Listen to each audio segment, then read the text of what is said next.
దేశాన్ని ఇంత అభివృద్ధి పదంలో నడిపిస్తూ పెళ్లి కూడా దేశానికి ఎంత సేవ చేస్తుందో ప్రజలందరూ గమనిస్తున్నారు. అలాంటి వ్యక్తి తల్లి మీద మాట్లాడటానికి వాళ్ళకి అసలు ఒక సంస్కృతి సాంప్రదాయం తెలియని చవటలు ఇలా మాట్లాడటాన్ని మేము ఖండిస్తున్నాం.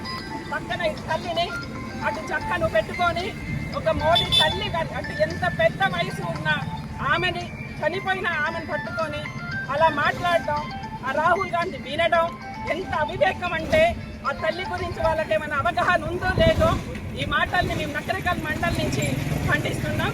మోడీ గారు చేసిన దేశ అభివృద్ధిని ప్రపంచాల్లో మా పేరు ప్రఖ్యాతులను అందరూ గమనిస్తుండ్రు. ప్రజలందరూ దీన్ని ముక్తకంఠంతో ఖండిస్తున్నారు.